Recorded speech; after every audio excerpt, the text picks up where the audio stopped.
Hello students, पिछले video में हम लोगों ने ये पढ़ा था कि यूनियन, इंटरसेक्शन इत्यादि क्या होते हैं, उनका परिचय लिया था।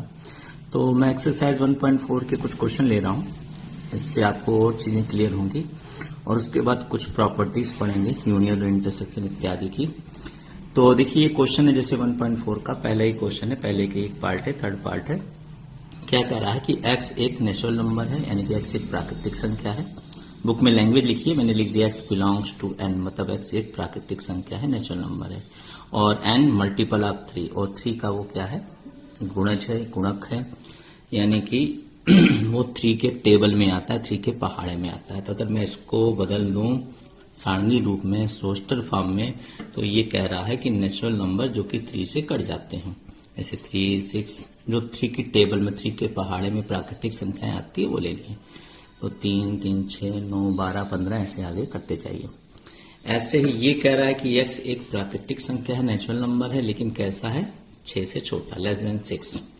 तो 6 से छोटी प्राकृतिक संख्याएं कौन सी होती हैं, 1, 2, 3, 4, 5। अब आपको इनका यूनियन निकालना है।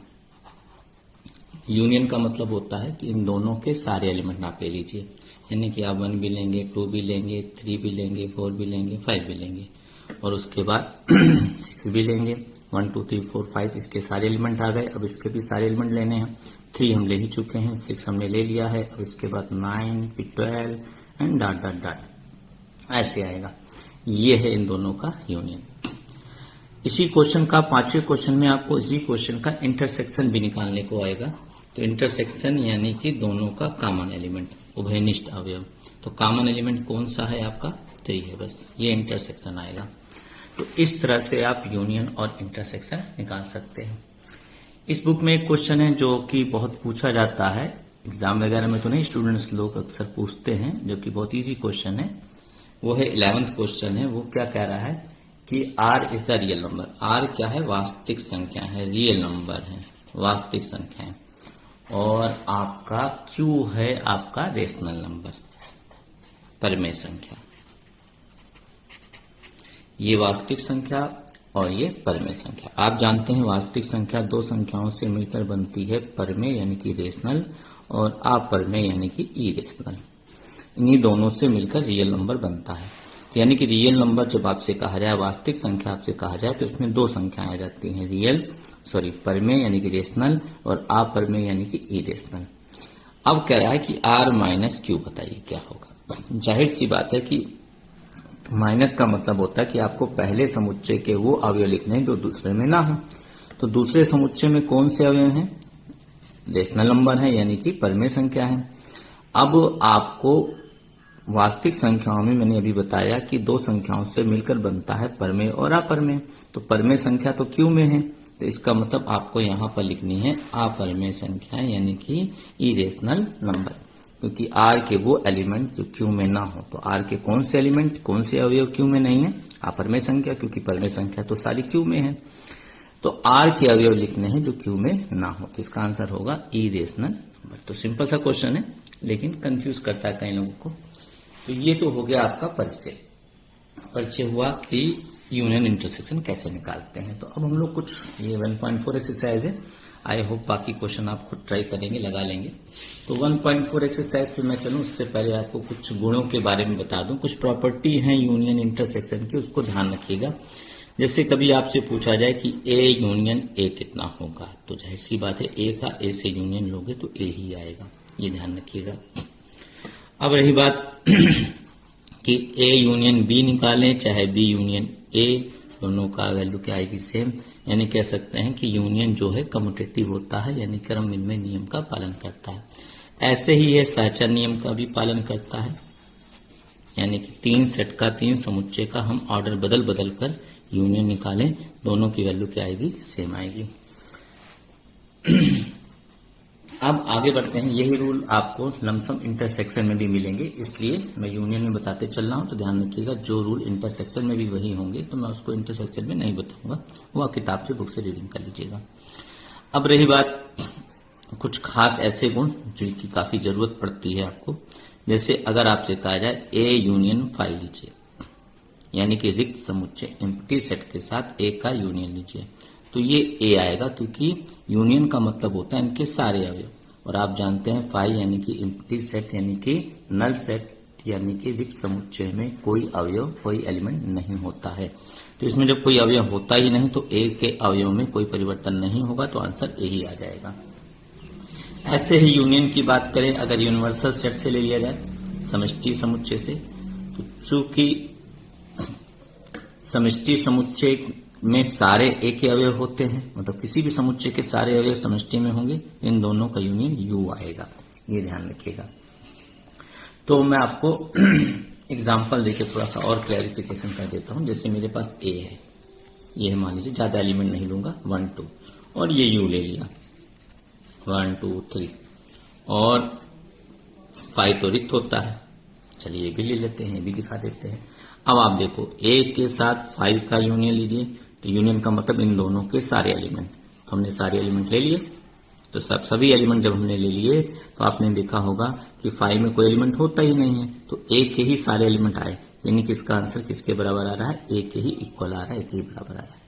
लेकिन ए का यूनियन लिया जाए समष्टि समुच्चय यूनिवर्सल सेट के साथ, तो यूनियन का मतलब इनके सारे अवयव, तो हमने ले लिया 1 2 3, तो आप देख सकते हैं ये इसके इक्वल आ रहा है।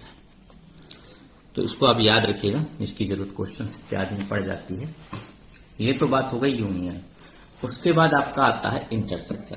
ए का ए से इंटरसेक्शन लीजिए तो यही आएगा पहला गुण। तो ये भी क्रम विनिमय नियम और सहचर नियम अर्थात कम्यूटेटिव और एसोसिएटिव दोनों ही प्रॉपर्टी को फॉलो करता है। तो सेम उसी तरह लिख लीजिएगा जैसे यूनियन में लिखा था। खास प्रगुण जो है वो है ये देखिए 5 के साथ। अगर ए और 5 का हम इंटरसेक्शन लें तो इंटरसेक्शन का मतलब कॉमन अवयव। क्या दोनों में कोई अवयव कॉमन है? दोनों में कोई अवयव कॉमन नहीं है, इसलिए आंसर क्या आएगा, रिक्त समुच्चय एम्प्टी सेट। अब जैसे मैं ए का यू के साथ इंटरसेक्शन ले लूं, देखिए यहाँ पर एग्जाम्पल है, आपको दिख रहा होगा। इनका इंटरसेक्शन लेंगे, अगर आप ए और यू का इंटरसेक्शन लेंगे तो इंटरसेक्शन मतलब कॉमन एलिमेंट। तो कॉमन एलिमेंट कौन से होंगे, 1 और 2, यानी कि ए के ही ये क्या आएगा, इक्वल आएगा। इसको भी याद रखिएगा। तो ये हैं कुछ प्रॉपर्टीज, कुछ गुण हैं जिनके यूनियन इंटरसेक्शन के, उनको आपको ध्यान रखना है। उसके बाद आता है, इसमें सबसे महत्वपूर्ण गुण आते हैं आपके पूरक समुच्चय यानी कॉम्प्लीमेंट सेट के। कॉम्प्लीमेंट सेट के खास प्रगुण क्या होते हैं, जैसे किसी समुच्चय का किसी सेट का 2 बार कॉम्प्लीमेंट ले लिया जाए, एक बार लिया दोबारा फिर ले लें तो वही सेट फिर आ जाता है, यानी कि आपने 2 बार लिया तो वही आ जाएगा। दूसरी चीज,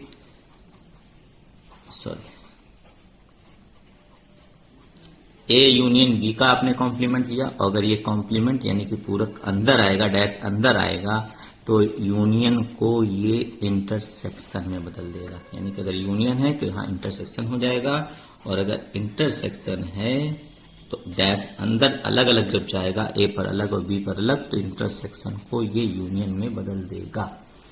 तो इस तरह से ये प्रगुण होता है। ये दोनों ही प्रगुण डी मॉर्गन लॉ के नाम से जाने जाते हैं। इनका प्रूफ भी आपको पढ़ना है। अभी तो मैंने केवल गुण बताए हैं, इनका प्रूफ यानी कि इनको सिद्ध करना नहीं बताया है, तो इनके प्रूफ भी आपको पढ़ना है और इसका इस्तेमाल करके सवाल हल करना भी सीखना है। इसका इस्तेमाल आपको प्रायिकता यानी कि प्रोबेबिलिटी जो चैप्टर है, लास्ट चैप्टर है आपकी बुक का, उसमें भी इस्तेमाल होगा। तो ये सब कुछ प्रॉपर्टी हैं, जरूरी प्रॉपर्टी तो और भी बहुत सारी है, लेकिन जो जरूरी हैं, जो आपको पता होनी चाहिए, वो इतनी है, इतने को आपको ध्यान रखना है। इसके बाद जो टॉपिक आता है, वेन डायग्राम आता है। Venn diagram, when Euler diagram पूरा नाम होता है इसका।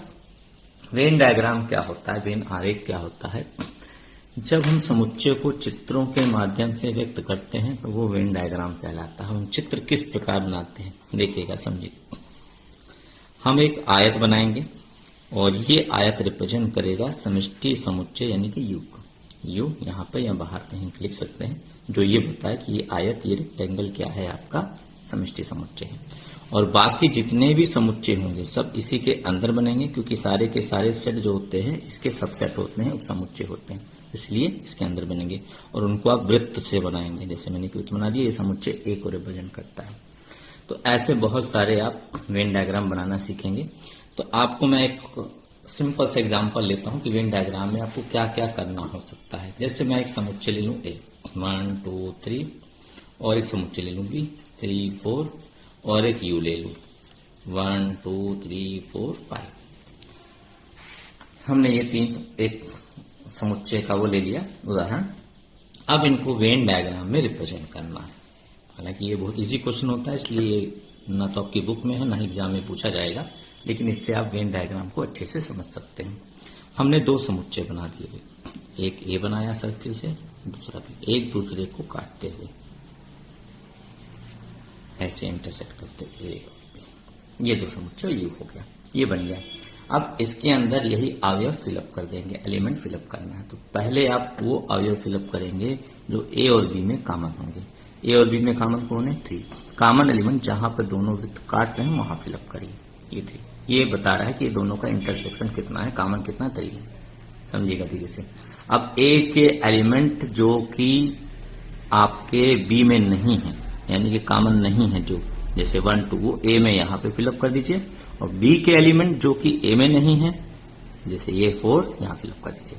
तो ए बी के जब सारे एलिमेंट फिलअप हो जाएं तब आप यू की तरफ रुख करिए और देखिए, क्योंकि ये सब चीज यू के अंदर ही हो रहा है तो ये एलिमेंट दोबारा मत भर दीजिएगा, क्योंकि ये यू के भी एलिमेंट है 1 2 3 4।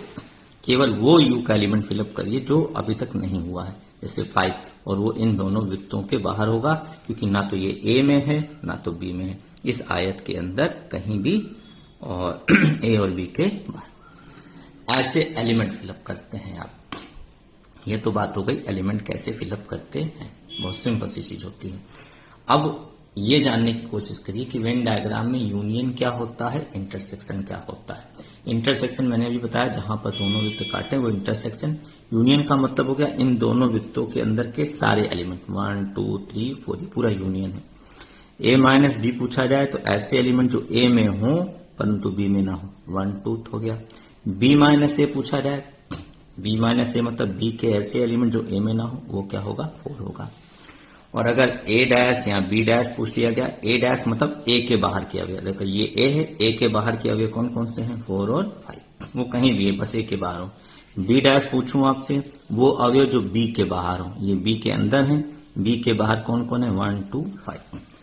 आप वेन डायग्राम से यूनियन, इंटरसेक्शन और कॉम्प्लीमेंट, डिफरेंस सब कुछ आराम से बता सकते हैं अगर आपका वेन है। इसकी जरूरत आपको मिसलेनियस विहित प्रश्नावली में 1.6 में आवश्यकता पड़ेगी। वेन डायग्राम की अच्छी खासी आवश्यकता पड़ती है। अब हम लोग नेक्स्ट वीडियो में जाएंगे तो 1.5 एक्सरसाइज लगाएंगे, और जो कुछ प्रॉपर्टी हमने यहाँ बताई है उनका कुछ प्रूफ भी पढ़ेंगे। तो आई होप आप इतना समझ में आ गया होगा। आप 1.4 एक्सरसाइज लगाइए, 1.5 भी जो क्वेश्चन आपको समझ में आए लगा सकते हैं। Okay, thank you.